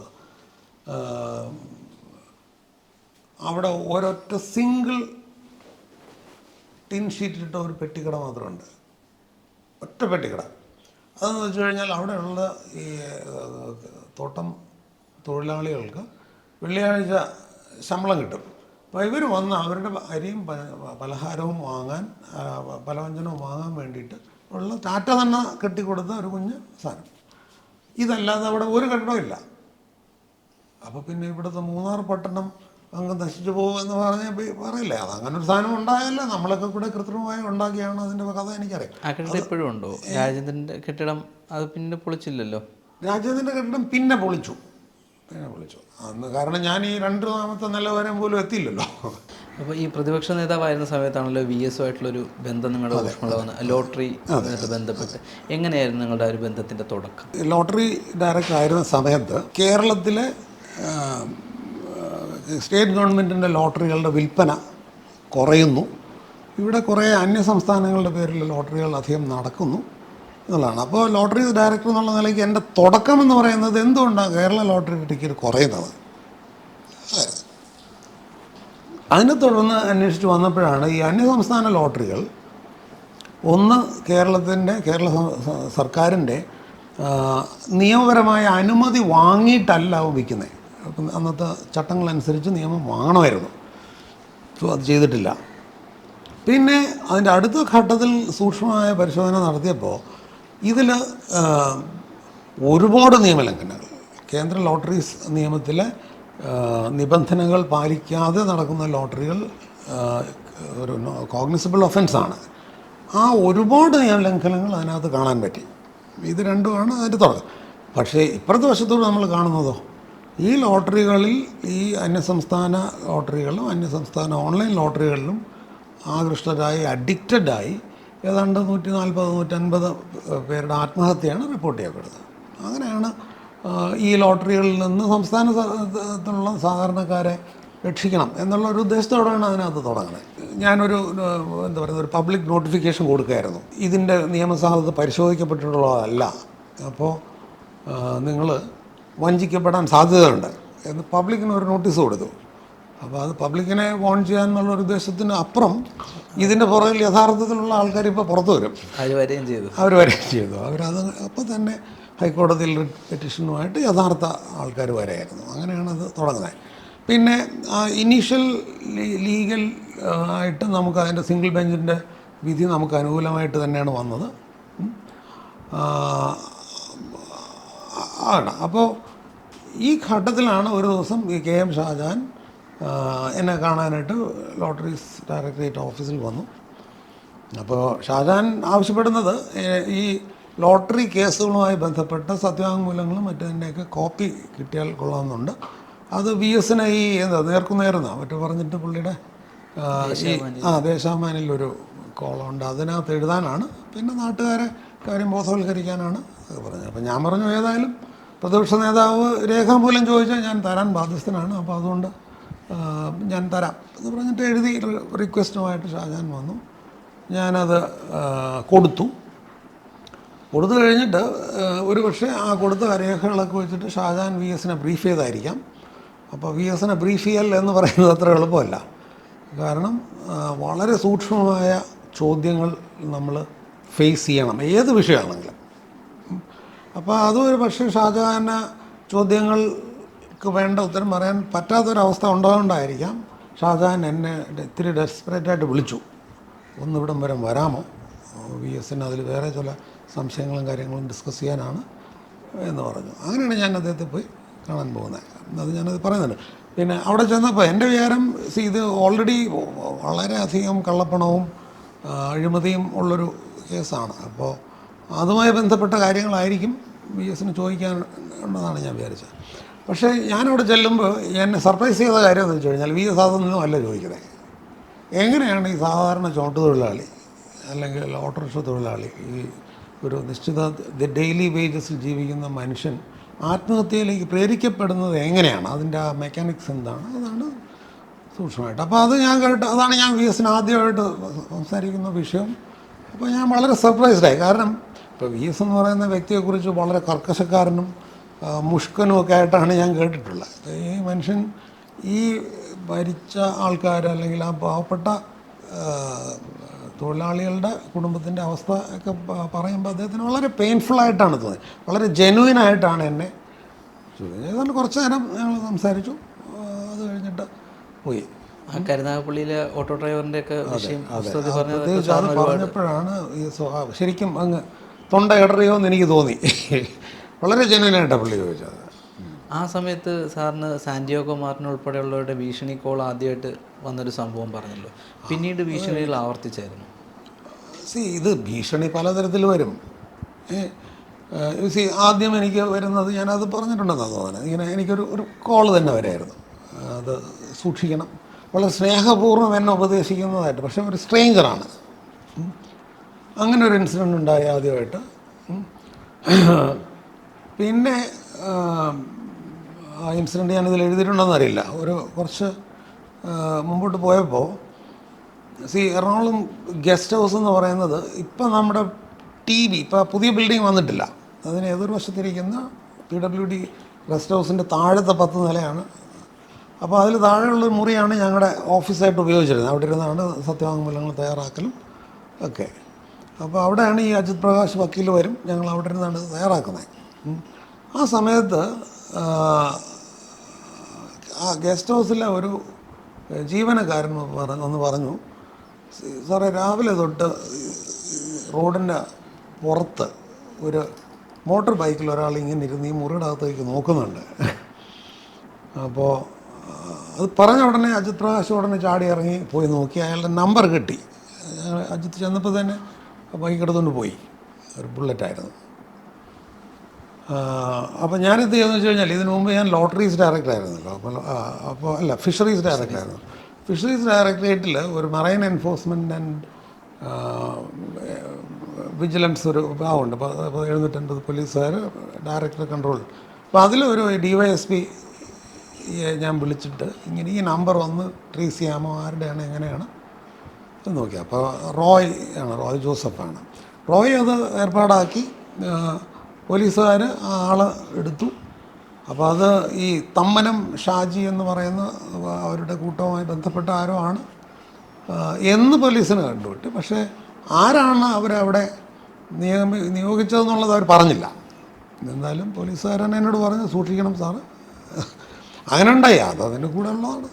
ഈ ഫിഷറീസിൻ്റെ കാര്യം പറയുമ്പോൾ മേഴ്സിക്കുട്ടിയമ്മയുടെ ഭരണസമിതി പിരിച്ചുവിടുന്ന നീക്കം നടത്തിയില്ല. അന്ന് ഒരു കോൺഗ്രസ് CPM അന്തർധാരയെക്കുറിച്ച് പുസ്തകത്തിൽ പരാമർശിക്കുന്നുണ്ടല്ലോ, എന്തായിരുന്നു? അത് കോൺഗ്രസ് CPM അന്തർധാര എന്ന് പറയാൻ പറ്റില്ല. ഇതിനകത്ത് രണ്ട് വ്യക്തികൾ, ഇതിനകത്ത് നമ്മൾ നോക്കിയാൽ ഇവർ രണ്ടുപേരും ഈ ഈ മത്സ്യത്തൊഴിലാളി കമ്മ്യൂണിറ്റിയിൽ നിന്ന് വരുന്ന ആൾക്കാരാണ്. KV തോമസും ലാറ്റിൻ കാത്തലിക് ഗ്രൂപ്പിൽ നിന്ന് വരുന്നതാണ്. പിന്നെ എനിക്ക് അതിനകത്ത്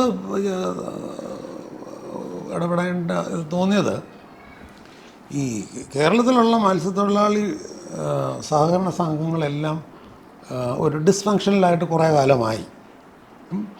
കാരണം ഇതിന് ഇലക്ഷൻ സമയത്ത് നടക്കാറില്ല. ഇത് മിക്കവാറും ഒക്കെ ഈ അഡ്മിനിസ്ട്രേറ്റർ ഭരണമാണ്. പിന്നെ ഇത് ഞാനതുകൊണ്ട് അന്ന് മുഖ്യമന്ത്രിയുടെ പ്രിൻസിപ്പൽ സെക്രട്ടറി വളരെ സീനിയറായിട്ടുള്ള വളരെ പ്രഗത്ഭനായ ഉദ്യോഗസ്ഥനാണ് GK പിള്ള, ഗോപാലകൃഷ്ണ പിള്ള.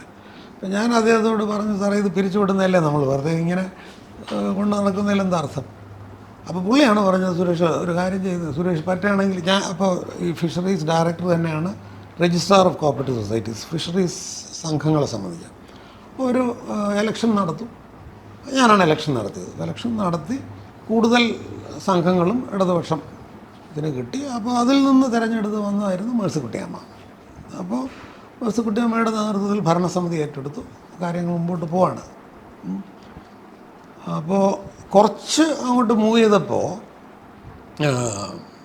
അതൊരു വലിയ കഥയാണ്, കുറച്ച് അങ്ങോട്ട് മൂവ് ചെയ്തപ്പോൾ അതിനകത്ത് അഴിമതി നടക്കുന്നു എന്നുള്ള ആക്ഷേപങ്ങൾ പുറത്തു വന്നു. അന്ന് ടിങ്കു ബിസ്വാളാണ് അതിൻ്റെ മാനേജിങ് ഡയറക്ടർ. അപ്പോൾ അവിടെ നടക്കുന്ന കാര്യങ്ങൾ അത്രയധികം സൂക്ഷ്മമായിട്ട് ടിങ്കു ഫോളോ ഉണ്ടായിരുന്നില്ല. ടിങ്കു ഒരു ജൂനിയർ ഓഫീസറാണ്. അപ്പം ഞാൻ ഈ കിട്ടിയ കുറച്ച് ആരോപണങ്ങളിങ്ങനെ വന്നപ്പോൾ ഞാനൊരു അസിസ്റ്റൻറ്റ് രജിസ്ട്രാറെ കൊണ്ട് അതൊന്ന് അന്വേഷിക്കാൻ പറഞ്ഞു. കാരണം ഇവരുടെ രജിസ്ട്രാർ എന്നുള്ള നിലയ്ക്ക് മത്സ്യഫെഡിൻ്റെ പുറത്തുള്ള ഒരു സൊസൈറ്റീസ് ആക്ടിലുള്ള ചുമതലയും അധികാരവും ഡയറക്ടർക്കുണ്ട്. അപ്പോൾ അസിസ്റ്റൻറ്റ് രജിസ്ട്രാറെ കൊണ്ട് അന്വേഷിച്ചപ്പോൾ ഇത് കുറേയെങ്കിലും ഇത് ശരിയാണ് എന്ന് ഒരു ബോധ്യപ്പെട്ടു. പ്രധാനമായിട്ടും ഈ എൻജിൻ ഇറക്കുമതി ആണ്. ഇത് എന്താ പറയുന്നത്, യമഹ എൻജിൻസും സുസൂക്കി എൻജിൻസുമാണ് ജപ്പാനിൽ നിന്ന് തന്നെയാണ് എല്ലാം ഇമ്പോർട്ട് ചെയ്യുന്നത്. അപ്പോൾ ഇമ്പോർട്ട് ചെയ്യുമ്പോഴത്തേക്കും ഇതിൻ്റെ കസ്റ്റംസ് ഡ്യൂട്ടി എക്സംപ്ഷൻ ഉണ്ട്. അപ്പോൾ ആ exemption is granted by government of India. Customs കൊടുക്കുന്നത് ഈ രജിസ്ട്രാറുടെ ഒരു സർട്ടിഫിക്കറ്റിൻ്റെ പുറത്താണ്. ഇപ്പോൾ വാങ്ങാൻ പോകുന്ന ഇത്രയും എൻജിനുകൾ യഥാർത്ഥ മത്സ്യത്തൊഴിലാളികളുടെ ഉപയോഗത്തിന് വേണ്ടിയാണെന്നുള്ള എൻ്റെ തന്നെ സർട്ടിഫിക്കറ്റിൻ്റെ പുറത്താണ് ഇവർ വാങ്ങുന്നത്. അപ്പോൾ അത് എക്സ്പ്ലെയിനബിളായിട്ടുള്ള ക്വാണ്ടിറ്റി കൂടി വരുന്നു. സാധാരണ ആൾക്കാർ ഉപയോഗിക്കുന്ന കപ്പാസിറ്റിക്ക് അതീതമായിട്ടുള്ള എഞ്ചിനൊക്കെ കൂടി വരുന്നു എന്ന് തോന്നി. അപ്പം ഞാൻ ആ കാര്യങ്ങൾ കൂടുതൽ അന്വേഷിക്കണം എന്ന് വിചാരിച്ചു. പിന്നെ കൂടുതൽ കാര്യങ്ങൾ വന്നു. ഇവർക്കുള്ള ഈ മത്സ്യത്തൊഴിലാളികൾക്കുള്ള ഇൻഷുറൻസുമായി ബന്ധപ്പെട്ട മത്സ്യഫെഡാണ് ഇവർക്ക് വള്ളവും വലയും വാങ്ങിക്കൊടുക്കുകയും അത് അവർ മത്സ്യത്തൊഴിലാളികൾ അത് റീപേ ചെയ്യേണ്ടതാണ്. അപ്പോൾ ആ വള്ളവും വലയും ഇൻഷുർഡാണ്. അപ്പോൾ ഇൻഷുറൻസിൻ്റെ പേരിലും അവരുടെ അടുത്ത് നിന്ന് പൈസ പിരിക്കും, അങ്ങനെയൊക്കെ ഉണ്ട്. അതിലുമൊക്കെ ചില പ്രശ്നങ്ങളുണ്ടെന്നുള്ള സൂചനയാണ് ഈ ഇതിൽ വരുന്നത്. അപ്പോൾ ഞാൻ എന്ത് ചോദിച്ചു കഴിഞ്ഞാൽ, ഈ മത്സ്യഫെഡിൻ്റെ ഓഫീസ് പൂർണ്ണമായിട്ടും റെയ്ഡ് ചെയ്താലേ ഈ കടലാസുകൾ കിട്ടുള്ളൂ. അപ്പം ഞാനത് ഒരു പർട്ടിക്കുലർ ദിവസം അതങ്ങ് ഓർഗനൈസ് ചെയ്തു. ഇപ്പോൾ ഈ രജിസ്ട്രാർ എന്നുള്ള നിലയ്ക്ക് എനിക്ക് ആരെ വേണമെങ്കിലും ഈ റെയ്ഡ് ചെയ്ത ഡോക്യുമെൻറ്റ്സ് സീസ് ചെയ്യാൻ ചുമതലപ്പെടുത്താം. എനിക്ക് തിരുവനന്തപുരം പോലീസ് കമ്മീഷണർ ചുമതലപ്പെടുത്താം ടെക്നിക്കലി. അപ്പോൾ ഞാൻ അതിന് പകരം എന്ത് ചെയ്തെന്ന് വെച്ച് കഴിഞ്ഞാൽ, എൻ്റെ കീഴിൽ തന്നെ ഉണ്ടല്ലോ ഒരു SPയും DOSPയും 5 പോലീസ് സ്റ്റേഷനുണ്ട്. ഇപ്പോഴാണ് അത് ഈ കോസ്റ്റൽ സ്റ്റേഷൻസ് എന്നൊക്കെ മാറുന്നത്. പണ്ട് ഫിഷറി സ്റ്റേഷൻസ് എന്നാണ് പറയുന്നത്. അപ്പോൾ അതിൽ ഇവിടെ ട്രിവാൻഡ്രത്തുള്ള കൂട്ടരെ SPയും DOSPയും ഒരു റേഡിയോ ഓഫീസർ സംഘം പോയി ഇത് സീസ് ചെയ്ത് ഡോക്യുമെൻറ്റ്സ് കൊണ്ടുവന്നത്. അപ്പോൾ ഡോക്യുമെൻറ്റ്സ് കൊണ്ടുവരുന്ന ആ ദിവസം ഈ KV തോമസും മേഴ്സിക്കുട്ടിയമ്മയും കോട്ടയത്തൊരു സെമിനാറിൽ പങ്കെടുക്കുകയാണ് വാനില കൃഷിയുമായിട്ട്. അപ്പോൾ അന്നാണ് ഞാനിത് ചെയ്തത്. അപ്പോൾ വൈകുന്നേരം ഈ കടലാസുകൾ കിട്ടിയപ്പോൾ എനിക്ക് ആദ്യമേ ഉണ്ടായിരുന്ന സംശയങ്ങളൊക്കെ 100% ശരിയാണ്. വിചാരിച്ചിരുന്നതിനേക്കാളും വളരെ ഗുരുതരമായ കാര്യങ്ങൾ അവിടെ ഉണ്ട് എന്നുള്ളത് വ്യക്തമായി. അപ്പോൾ ഞാൻ എന്ത് ചെയ്തെന്ന് വെച്ച് കഴിഞ്ഞാൽ എൻ്റെ ഇൻവെസ്റ്റിഗേഷൻ കണ്ടിന്യൂ ചെയ്ത് എന്നിട്ട് ഇവർക്കൊരു നോട്ടീസ് കൊടുത്ത് 7 ദിവസത്തിനോ ഇത് പിരിച്ചുവിടാതിരിക്കാൻ കാരണം കാണിക്കും. അപ്പോൾ ഇവർ നേരെ ഹൈക്കോടതിയിൽ പോയി. ഹൈക്കോടതിയിൽ പോയിട്ട് ഹൈക്കോടതിയിൽ അതാണ് ഇതിലെല്ലാം ഒരു നിമിത്തത്തിൻ്റെ കാര്യമുണ്ട്. അന്ന് ഹൈക്കോടതിയിൽ ഫിഷറീസിൻ്റെ കേസുകൾ നോക്കുന്നത് അജിത് പ്രകാശാണ്. ഞാൻ ലോട്ടറി ചെന്നപ്പോൾ അജിത് പ്രകാശായിരുന്നു. അപ്പോൾ അജിത് പ്രകാശിൻ്റെ അടുത്ത് വിളിച്ചിട്ട് പറഞ്ഞു ഇങ്ങനൊരു റിട്ട് പെറ്റീഷൻ വന്നിട്ടുണ്ട്, പക്ഷേ അതിൽ ഈ 7 ദിവസം ഒരു നോട്ടീസിന് മറുപടി പറയാൻ കുറച്ച് കുറവല്ലേ എന്ന് അഡ്വക്കേറ്റ് ജനറൽ വീരാൻ ചോദിക്കുന്നു. അപ്പോൾ കുറച്ചുകൂടെ നീട്ടി കൊടുത്താൽ എന്താ എന്നൊക്കെ കോടതി പറയുന്നുണ്ട്. ഞാൻ പറഞ്ഞു എനിക്ക് ബുദ്ധിമുട്ടില്ല, 14 ദിവസം നോ പ്രോബ്ലം. അങ്ങനെ കോടതി 14 ദിവസം ഇതൊന്ന് നീട്ടിക്കൊടുത്തു. 7 എന്ന് പറയും 14. 13ാമത്തെ ദിവസം എന്നെ ട്രാൻസ്ഫർ ചെയ്തത്. അത് വിച്ച് ഇസ് നാച്ചുറൽ. അത് പക്ഷേ അതിന് ശേഷം എന്ത് ചെയ്യുമെന്ന് വെച്ചാൽ ഈ ഫയലുകൾ മുഴുവൻ ഈ ഡയറക്ടറേറ്റിൽ നിന്നും മത്സ്യഫെഡ് ഓഫീസിൽ നിന്ന് ഞാൻ സീസ് ചെയ്ത ഡോക്യുമെൻറ്റ്സും കെട്ടോടെ ഇവിടെ നിന്ന് സെക്രട്ടേറിയറ്റിലേക്ക് കൊണ്ടുപോയി. അവിടെ സുബ്ബയ്യ എന്ന് പറയുന്ന ഓഫീസറായിരുന്നു സെക്രട്ടറി. അപ്പോൾ അദ്ദേഹത്തിന് ഓഫീസിൽ ഇത് കൊണ്ടങ്ങ് വെച്ചു. അപ്പോൾ ഇനി അതിന് നോട്ടീസും അതിൻ്റെ തുടർ കഥകളൊന്നുമില്ല, അങ്ങനെ പോകുമായിരുന്നു. അപ്പം ഞാനതിൽ നിന്ന് മാറി. പിന്നീട് മേഴ്സിക്കുട്ടിയമ്മ അതിന് മുൻപ് സംഭവിക്കുന്നത് ഇവർ ഈ പെട്ടെന്ന് കെ വി തോമസിനൊരു പ്രശ്നമായി. കെ വി തോമസ് ആ ചാര ഒരു കേസുണ്ടല്ലോ, ഒരു വിദേശ നൗക കൊച്ചിയിൽ കാണപ്പെട്ടു, ഫ്രഞ്ച് ചാര കേസാണ്. ആ ഒരു കോൺട്രവേഴ്സി വന്നപ്പോൾ കെ വി തോമസ് ആയിട്ട് റിസൈൻ ചെയ്ത് വെച്ചാൽ അവിടെ പിന്നെ വരുന്നത് ഡൊമിനിക് പ്രസൻറ്റേഷൻ എന്ന് പറയുന്ന മന്ത്രിയാണ്, കോൺഗ്രസ് മന്ത്രിയാണ്. അപ്പോൾ പുള്ളി വിചാരിച്ചത് ഓക്കെ എന്തായാലും അഴിമതിയുടെ ഒരു കേസാണ്, ഫയലാണ്, മേഴ്സിക്കുട്ടിയമ്മയാണ് അത് കക്ഷി. അപ്പോൾ പുള്ളി അതുമായിട്ട് പ്രൊസീഡ് ചെയ്യാൻ മുമ്പോട്ട് പോയി. അപ്പോൾ ഈ ഘട്ടത്തിൽ നമുക്ക് മനസ്സിലാക്കേണ്ടത് ഈ മേഴ്സിക്കുട്ടിയമ്മയും കെ വി തോമസും തമ്മിൽ ഒരു ധാരണയായതാണ്, അല്ലാതെ CPM-ഉം കോൺഗ്രസും തമ്മിൽ ധാരണ ആയതല്ല. അല്ലെങ്കിൽ ഇയാൾ ഇടപെടില്ലല്ലോ. നമ്മുടെ Dominic presentation continued as usually. പക്ഷേ ആ സമയമായപ്പോഴേക്കും എന്ന് സംഭവിച്ചു വെച്ചാൽ ഇലക്ഷൻ നോട്ടിഫിക്കേഷൻ വന്നു. VS അച്യുതാനന്ദൻ മുഖ്യമന്ത്രിയായി എന്ന് മാത്രമല്ല, VSൻ്റെ ഗ്രൂപ്പിലുള്ള ശർമ്മ ഈ ഫിഷറീസ് വകുപ്പ് മന്ത്രിയുമായി. അപ്പോൾ ഈ കേസ് ഹൈക്കോടതിയിൽ നടന്നുകൊണ്ടിരിക്കുകയാണ്. അപ്പോൾ മേഴ്സിക്കുട്ടിയമ്മ അത് വിഡ്രോ ചെയ്തു. ഹൈക്കോടതിയിൽ നടക്കുന്ന കേസ് വിഡ്രോ ചെയ്തു. ഈ എന്താ പറയുന്നത്, സഹകരണ നിയമപ്രകാരം ഒരു സ്റ്റാച്യൂട്ടറി അപ്പീൽ ഗവൺമെൻറ്റിന് കൊടുക്കാനുള്ള പ്രൊവിഷനുണ്ട്. ആ അവകാശം ഉപയോഗിച്ച് ഞാൻ ഗവൺമെൻറ്റിൽ അപ്പീൽ കൊടുക്കാനുള്ള അനുമതി തേടിയിട്ടാണ് അത് പിൻവലിച്ചത്. ആ അനുമതിയുടെ അടിസ്ഥാനത്തിൽ മേഴ്സിക്കുട്ടിയമ്മ അപ്പീൽ ഫയൽ ചെയ്യായിരുന്നു. അപ്പോൾ മേഴ്സിക്കുട്ടിയമ്മ പ്രതീക്ഷിക്കാത്തത് ആ സമയമായപ്പോഴേക്കും ഫിഷറീസ് സെക്രട്ടറി ആയിട്ട് വന്നത് എൻ്റെ പഴയ ഒരു സുഹൃത്താണ് PG ടെൻസിങ്. പുള്ളിയാണ് സെക്രട്ടറി ആയിട്ട് വന്നത്. അപ്പോൾ പുള്ളിയുടെ ചുമതലയായി കോടതിയുടെ ഉത്തരവ് പ്രകാരം ഇവരുടെ വശം കേട്ട് ഇവരുടെ ഭരണസമിതി പിരിച്ചുവിടുന്ന കാര്യത്തെക്കുറിച്ചിട്ടുള്ളൊരു തീരുമാനം എടുക്കേണ്ടത് ടെൻസിങ്ങിൻ്റെ. അപ്പോൾ ടെൻസിങ് അത് പറഞ്ഞു താൻ തന്നെ ഇതിൻ്റെ ഓർഡർ എഴുതി തരണം, താനല്ലേ ഇത് ഫയൽ ഇത്രയാക്കിയത്, തമാശ പറയുന്ന ഒരു വ്യക്തിയായിരുന്നു. അപ്പോൾ പിന്നെ ആ ഓർഡർ ഡ്രാഫ്റ്റ് ചെയ്യാനായിട്ട് ഞാൻ ഹെൽപ്പ് ചെയ്തു എന്നുള്ള സത്യമാണ്. ഓഫീസേഴ്സ് തമ്മിൽ അങ്ങനെ ഹെൽപ്പ് ചെയ്യാറുണ്ട്. ഈ വിഷയം എനിക്ക് തുടക്കം തൊട്ടേ അറിയാമല്ലോ, ഇറ്റ് ഇസ് ഓൺലി ഫെയർ.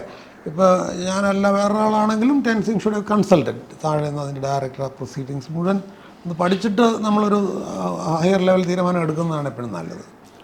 അങ്ങനെ ചെയ്തത്. ഇതിപ്പോൾ ഞങ്ങൾ സുഹൃത്തുക്കളായിരുന്നു, അതുകൊണ്ട് ഓർഡർ ചെയ്തു. പക്ഷെ അതിനകത്ത് ഒരുപക്ഷെ അതിൽ റിലവൻ്റ് ആയിട്ടുള്ള കാര്യം ശർമ്മ അത് പിരിച്ചുവിടുക എന്ന് പറയുന്ന ആ തീരുമാനം മുഖ്യമന്ത്രിയായിട്ട് കൺസൾട്ട് ചെയ്തിട്ട് അത് പിരിച്ചു വിടുക തന്നെ ചെയ്തു. VS ഗ്രൂപ്പുകാരിയായ മേഴ്സിക്കുട്ടിയമ്മ. പിന്നെ അതിൻ്റെ ഒരു ആൻറ്റി ക്ലൈമാക്സ് എന്ന് പറഞ്ഞാൽ അടുത്ത ഗവൺമെൻറ്റിൻ്റെ സമയത്ത് ഇവർ തന്നെ ഫിഷറീസ് മന്ത്രിയായി. അതാണ് നമ്മുടെ നാട്ടിൻ്റെ രാഷ്ട്രീയം.